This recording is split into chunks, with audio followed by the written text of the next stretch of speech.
Hello and salutations, and I'm getting ready to die once again because I have been alt-tabbed. Like that is a common theme in my life is dying due to being alt-tabbed watching YouTube videos. So, this video is going to be narrowed down to AI, and you can see my retarded thralls watching the moon, right? You look at this one. He's just staring at the moon.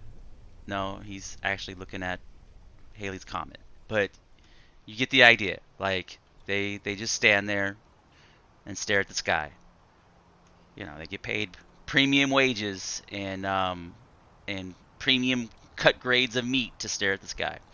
So enough joking aside. The um so I was thinking about the AI issue, and the AI issue can be addressed in a couple of ways to increase game immersion. Right? That's one effect that you want to achieve. That's why we have a lot of the fluff in the game, is you want to add a level of immersion. And then there's game functionality or usefulness. So immersion would be as this thrall stands here, and as he goes through, if he's in the winter, maybe he'll shiver.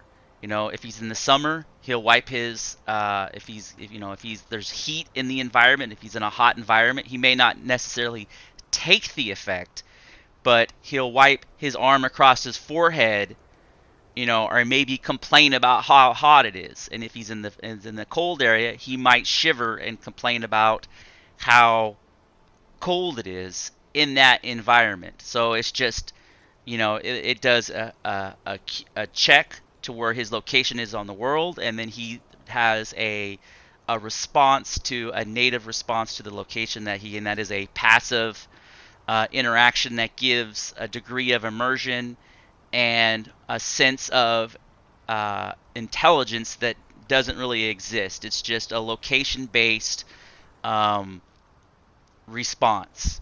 And so there needs to be passive AI integration into thralls and pets. Um, another passive is when they go through their hunger cycle.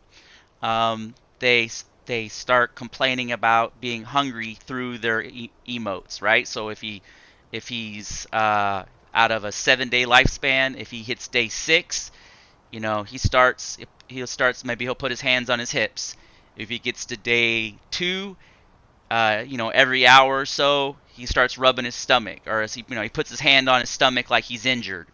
And then that thrall has an issue based that he has that injured stance that already exists within the thrall animation. Um, so that needs to be incorporated as a passive. So there's two passive AIs that need to be worked into this system. Now, for a integrated or a active AI, and I'm gonna do a video where I show the three thralls and how they separately react based off of their aggression level, because I have noticed that the berserkers are amazing, and then Snow Hunter is mildly retarded. She just lets me die. It's crazy. She just watches while I die repeatedly, and so she could actually be broken, and I'm just interpreting that as a passive AI. But I pretty much roll with the berserkers now, even though they don't have the highest hit points, just because they're so aggressive on the AI, and I know that I mean, sometimes I'll walk into the village and nobody has attacked me, and they just start cleaning up. It's amazing. It's like yeah. But back to my original topic is that you need to be able to put them in a passive and aggressive a stance. And my recommendation for this is you just come up, you press E, right?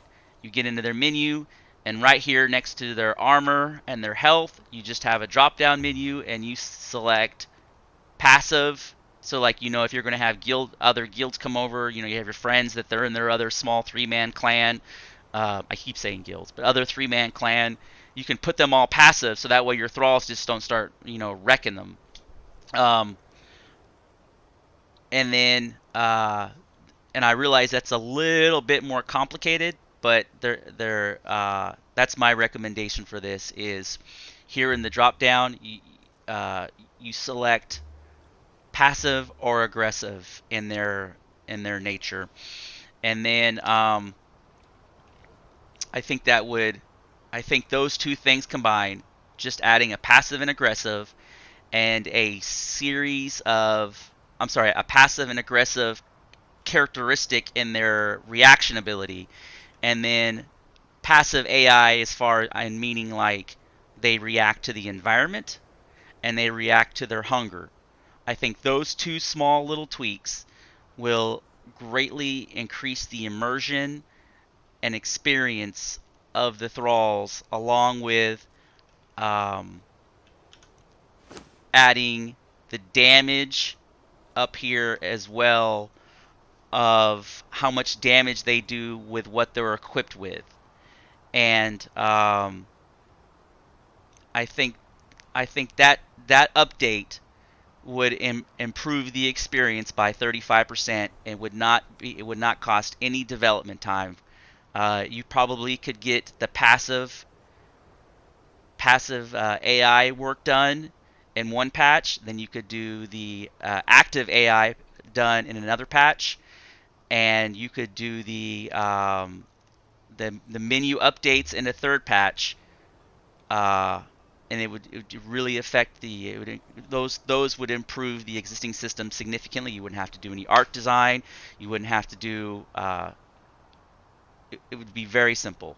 I mean, I'm saying that. I know it would not be simple, but as far as overall projects go, it would just be one team in the organization, and it would not shut everything down or be a monumental project. Um, I hope this AI thought video puts a little insight on where my mindset is or my thought process is on how to improve the gameplay. I'm open to feedback and critiques. Um, so just hit me up if you want to flesh out this discussion anymore. Thank you for watching.